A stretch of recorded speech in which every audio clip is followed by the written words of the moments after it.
Oke, jadi ada 6 perumpamaan, nanti kita akan belajar tentang 6 perumpamaan. Nah, kenapa saya maksudkan kita belajar tentang 6 perumpamaan ini? Karena kalau kita lihat yang kita sudah belajar terakhir, bagaimana tentang kedatangan Tuhan, proses kedatangan Tuhan itu kan saya gambarkan seperti ini. Ini kitab Wahyu di bawah ini, ya. Pasal 1 pasal 1 sampai dengan pasal 22. Itu saya gambarkan sebagai garis kronologis waktu. Nah, kita akan mulai dengan Wahyu pasal pertama, kedua, ketiga. Jadi dimulai sampai dengan kurang lebih ke pembukaan seal yang ke-6, itu bisa terjadi rapture. Dan kita sudah bilang bahwa kita merasakan atau kita mengira-ngira bahwa COVID-19 ini merupakan salah satu tandanya ketika Tuhan bilang ada penyakit sampar, ya, kuda hijau kuning, ya, dia membawa penyakit sampar dan banyak orang mati. Sebuah kemungkinan bahwa kalau virus ini bermutasi, maka akan menambah lebih banyak lagi orang yang akan mati, bahkan 3 sampai 4 kali lipatnya. Ya, tapi ya kita harus hati-hati bahwa ke depan ini kita tidak tahu, bisa saja virus ini bermutasi. Ya, itu semua tanda-tanda yang ada di sekitar kedatangan Tuhan. Nah, kedatangan Tuhan akan dimulai, ini ada kemungkinan rapture ketika kita sudah masuk pada tribulation pertama. Kita tidak tahu rapture yang kedua atau yang pertama yang akan kita alami, ya, tapi lebih kuat ke rapture yang pertama. Nah, ketika Kristus sudah sudah berdiri dari tahtanya, maka orang-orang yang dalam kubur, orang-orang yang percaya kepada Tuhan, yang mati dalam Kristus, akan dibangkitkan dan menyongsong dengan rapture-nya orang-orang yang masih hidup di awan-awan. Nah, ini kan orang-orang yang meninggal dalam Yesus tetap meninggal, tetap masih ada dalam kubur. Yang mati dalam Kristus yang akan bersama-sama menyambut Yesus di angkasa. Nah, akhirnya kan kita dapat judgment seat of Christ, di mana kita mendapat mahkota sesuai dengan apa yang kita dapatkan. Ada 8 mahkota kalau nggak salah. Nanti kita akan bagi mereka yang mati dalam Kristus atau rapture ini.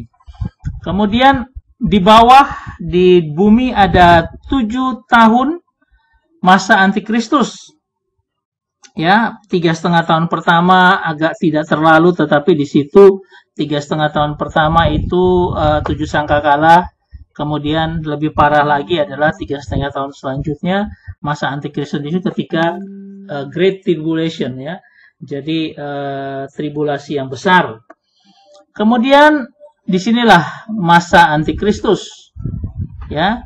Ada 2 saksi yang akan bersaksi sebagai pohon zaitun, 2 pohon zaitun. Kita tidak tahu bentuknya seperti apa, ya. Kemudian ada naga dan sebagainya, itu penggambaran dalam Wahyu. Setelah itu bersama dengan orang-orang kudusnya ada pernikahan anak domba, ketika gereja yang spesial, yang orang-orang yang dalam Kristus, yang mati dalam Kristus, itu akan bersama di dalam sebuah pernikahan anak domba. Setelah pernikahan anak domba, baru kita akan melihat Kristus datang kedua kali. Nah, nanti di sini dia akan menghakimi dunia, ya. Lalu kebangkitan tubuh oleh semua orang, lalu kita mendapatkan sorga yang kekal. Ya, ini kita sudah pernah belajar. Saya ulangi supaya kita tidak lupa. Nah, kalau timeline kehidupan manusia kan seperti ini. Orang yang mati setelah menerima karya Kristus, di sorga ada 2 tempat yang berbeda. Satu, orang-orang yang mendapat hidup kekal, yang khusus, orang-orang yang betul-betul melayani dengan sungguh hati dan sebagainya, mereka dapat privilege. Atau ada orang yang biasa, orang-orang yang mendapat malu karena mereka tidak mendapat mahkota. Oke, ini orang-orang yang mati dalam Kristus dan orang-orang yang mati dalam Yesus.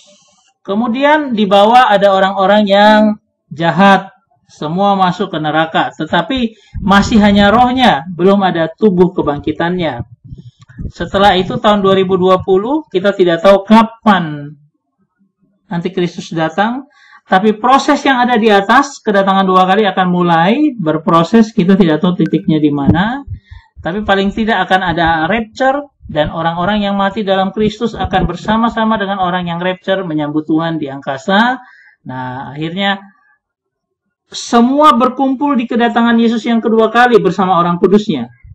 Dan ketika di sini kemudian akan dihakimi dalam pengertian menerima apa yang segala perbuatan dalam kehidupannya, baru ada kebangkitan tubuh, dan lalu ada surga yang kekal dan neraka lautan api.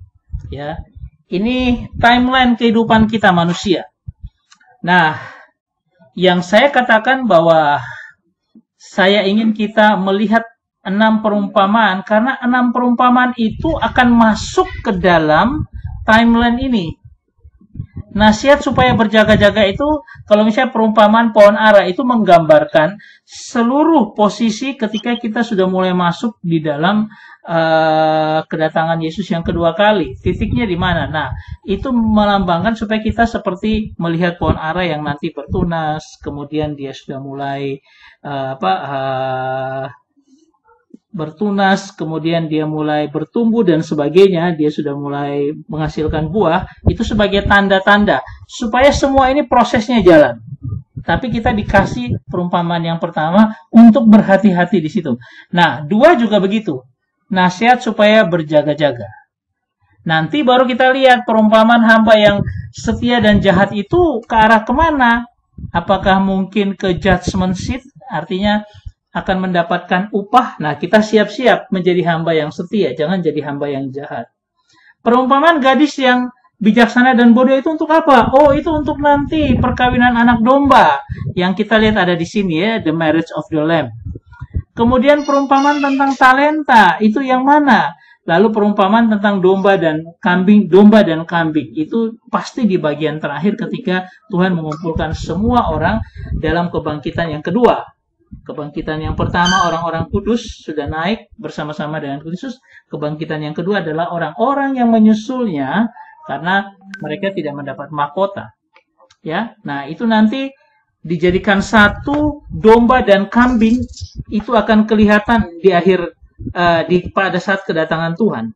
Lalu dipisah domba dan kambing atau gandum dan ilalang, lalu masuk ke dalam kebangkitan tubuh untuk mendapatkan surga yang kekal dengan tubuh kemuliaan ataupun dengan tubuh kebinasan untuk orang-orang yang tidak percaya Yesus. Ya. Nah, ini gambaran saya. Kenapa saya katakan penting 6 perumpamaan ini supaya kita memperhatikan diri kita supaya bisa masuk di dalam proses kedatangan Tuhan ini. Oke. Ini saja dulu. Saya pengen kita ngobrol-ngobrol dulu tentang hal ini supaya jangan sampai sudah kebablasan jauh kita tidak mengerti. Oke, coba di sini mungkin ada pertanyaan atau apa supaya kita bisa jalan sambil kita mengerti. Ya. Ini dulu. Saya kasih gambaran ini supaya kita punya bayangan. Oh, nanti kalau sebentar kita akan memasuki tahapan-tahapan kedatangan Tuhan. Nah, ini akan kita alami. Supaya 6 perumpamaan ketika kita belajar, 6 perumpamaan itu langsung menjadi oh, saya harus persiapan untuk ini. Harus persiapan untuk ini dari 6 perumpamaan itu. Sehingga saya menjaga diri saya supaya saya bisa masuk dalam kelompok-kelompok orang yang di rapture atau orang yang mati dalam Kristus. Oke, kita cerna dulu ini. Ada pertanyaan atau diskusi, lebih baik kita ngomong dulu di sini. Bagaimana, Bu Kyuk? Pusing? Pegangan tangga? Pegangan? Enggak pusing. Cuman saya kok nggak begitu ngeh ya Pak Kris sama mati dalam Kristus dan mati dalam Yesus. Oke. Ya. Apa Yesus Kristus? Gini ya, gini. Oke, coba perhatikan Ini ya, kan ada yang ini ya. Oke. Nah, bagus Bu. Ini kalau sudah bertanya begini sudah bagus. Berarti sudah mulai ada pemahaman. Oke ya. Bahasa Jawanya nyanda. Nyanda. Oke. Gini ya. Kalau kita mati, kita kemana? Kita yakin kita ke sorga. Iya kan? Ya. Tapi di sorga itu akan dibagi dua tempatnya. Karena apa? Karena ada orang yang sudah mati dalam Kristus ketika mereka menjadi martir misalnya. Mereka mau dibilang, kamu harus menyangkal Yesus. Enggak, aku enggak mau. Akhirnya dibunuh mereka. Ya. Mereka ini kan orang-orang yang spesial. Artinya apa? Mereka ini kan punya upah yang lebih besar. Punya mahkota, kata Pak Mul kemarin. Ya. Nah, mereka itu ada di sebagian sorga yang spesial, yang satu. Tapi ada orang-orang kayak tukang yang penjahat di sebelah kiri. Tiba-tiba waktu last minute dia terima Tuhan Yesus, dia ditaruh di mana? Tuhan janji, hari ini juga engkau bersama aku di Firdaus. Berarti apa? Ya di sorga juga kan Firdaus. Tapi terpisah dengan orang-orang yang punya jasa, kayak orang seperti pengkhotbah besar, misalnya yang sudah mati, misalnya Reinhard Bonnke, Maurice Cerullo, itu kan mereka orang-orang hebat yang luar biasa. Sehingga mereka punya tempat yang berbeda. Nah, kalau kita sungguh-sungguh dalam Tuhan, kita selalu berdoa, kita dekat dengan Tuhan, itu jadi garansi kita bahwa kita mendapat sesuatu yang berbeda dengan orang lain. Ya, jadi bukan karena mereka punya jasa besar, pengkhotbah, lalu semua kumpul di situ. Enggak. Yang penting adalah bagaimana kita mengenal Tuhan secara pribadi. Nah, makanya 6 perumpamaan itu mengarahkan kita ke situ. Ya, 6 perumpamaan tadi itu nanti ada. Kita melihat misalnya tentang hamba yang baik dan jahat. Kita akan melihat benar bahwa kita diarahkan supaya kita menjadi orang-orang yang dapat mahkota. Bukan hanya sekedar orang-orang yang percaya Yesus. Makanya ada mati dalam Kristus. Mati dalam Kristus artinya begini. Orang itu terdampak dalam penderitaan Tuhan. Saya melayani sebagai hamba Tuhan. Sebagai seorang presbiter. Walaupun saya sebagai presbiter, tapi saya sungguh-sungguh mengerjakannya. Ya, dengan hati yang tulus saya melayani. Bahkan saya membawa jemaat dalam doa. Walaupun saya tidak kelihatan pergi khotbah kepada jemaat. Tapi saya membawa mereka, saya sungguh-sungguh dalam Tuhan, saya mengenal Tuhan lebih dalam. Orang yang kita sakit, tetapi dia tidak pernah mengeluh. Karena dia percaya Tuhan. Selalu hidupnya. Nah, bapaknya Kak Vinsa waktu terakhir-terakhir itu ketika dia sakit dengan demikian, itu dia tidak mengeluh, tapi dia selalu menyanyi, oh puji Tuhan, haleluya, walaupun dalam kondisi kesakitan.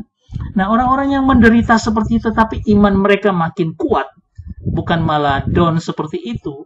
Nah, itulah orang-orang yang dibilang mati dalam Kristus. Aku mau menderita karena Kristus. Tapi ada orang-orang yang biasa aja. Orang kaya, kasih makanan, kasih apa, tetapi hatinya biasa dengan Tuhan, tidak sungguh-sungguh dengan Tuhan. Dalam pengertian dia sudah terima Tuhan, tetapi dia tidak mau ikut terlibat pelayanan, tetapi dia tetap setia dengan Tuhan. Ya, dia dampak dia itu antara doulos sama servant biasa. Doulos itu hamba yang betul-betul menjadi hamba, ya, yang melayani. Nah, itu berbeda dengan orang-orang yang biasa. Saya masuk gereja 1 minggu sekali, saya melaksanakan firman dalam kehidupan saya, tapi saya tidak mau melayani. Saya biasa-biasa aja Tuhan. Itu adalah mati dalam Yesus. Karena apa? Dia jadi milik Yesus. Tapi kalau orang mati dalam Kristus, itu dia menderita bagi Kristus. Itu dua hal yang berbeda. Nah, sehingga orang yang mati dalam Kristus ini orang yang dapat mahkota. Sama orang yang masuk surga tapi tidak dapat mahkota. Beda kan? Dan orang yang tidak dapat mahkota, dia masuk surga, dia akan malu. Karena apa? Kok saya dulu tidak bekerja sekeras-kerasnya untuk Tuhan. Saya malu sekarang. saya hanya dapat ini. Nah, itu dia yang terdampak dalam Kristus dan tidak. Itu bedanya. Ya, sehingga kalau kita lihat di sini, ya, kalau orang yang mati dalam ketidakpercayaan pada Yesus sudah pasti dia masuk neraka, tidak perlu lagi dibagi-bagi dua. Dia jadi satu di neraka yang besar itu. Ya. Nah, itu yang membuat dia orang yang dapat mahkota, dia akan dibangkitkan pertama. Nah, disinilah rapture dan orang yang mati dalam Kristus, dia akan mendapat mahkota ketika ada pengadilan Kristus di atas itu. Ya, jadi ini ada dua kematian. Kematian yang pertama adalah bukan kematian. Rapture itu kan orang masih hidup, tapi dia diangkat Tuhan. Rapture ini pertama. Yang kedua adalah orang yang sudah mati dalam Kristus yang dapat privilege, dapat mahkota itu, dia akan bangkit duluan. Lalu menyongsong Tuhan di angkasa, lalu dalam pengadilan Kristus dapat mahkota. Orang yang di dalam ini, yang mati dalam Yesus saja, yang milik Yesus, dia tunggu dulu. Nanti kalau dibangkitkan bersama, waktu Yesus datang kedua kali, dibangkitkan di situ dengan orang-orang yang belum percaya Yesus, yang tidak percaya Yesus. Itu nanti di situ selesainya mereka. Ya, makanya saya gambarkan ini, ya. Sebentar. Kemudian ini, nah ini dia. Ini kan mati dalam Yesus dan orang-orang yang di neraka itu, ini loh. Oh, belum. Ini loh. Ini yang neraka itu, ini yang dalam Yesus nanti dibangkitkan sama-sama pada waktu Yesus sudah datang kedua kali di bumi, mengalahkan, menghancurkan antikristus. Ya. Oke, Bu Kyuk, sudah mulai ada pengertian? Ya. Ya, Pak Kris, terima kasih. Sudah ya. Kris. Iya. Saya tambahkan sedikit boleh ya? Oke, tambahkan, silakan. Ya, ini Bu Kyuk.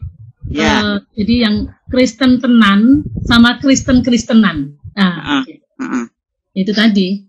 Kalau Kristen tenan, itu tadi yang mahkota. Tapi kalau Kristen-Kristenan, nah itu tadi yang bisa masuk surga, tapi kemudian lap-lap kocok. Aku enak di dalamnya pakai mahkota semua, pasti kok aku nang jobo lap-lap kocok gitu ya. Nah itu Kristen-Kristenan sama Kristen tenan. Nah ini beda. Semoga yang enggak bahasa Jawa ngerti. Kristen-Kristenan itu ya Kristen, tapi ya kaleng-kaleng lah bahasanya anak muda sekarang nih. Gitu. Nah, Kristen tenan tuh Kristen sungguh-sungguh. Itu aja. Oke. Ya. Kak Ginza, terima kasih. Gimana Pak Pri? Ya. Oke ya, sudah ngerti ya? Ya. Pak, ngerti Pak. Oke, sudah ya. Lea, sudah bisa mengerti ya? Mic-nya buka. Oke ya. Kita lanjut ya ke 6 perumpamaan ya.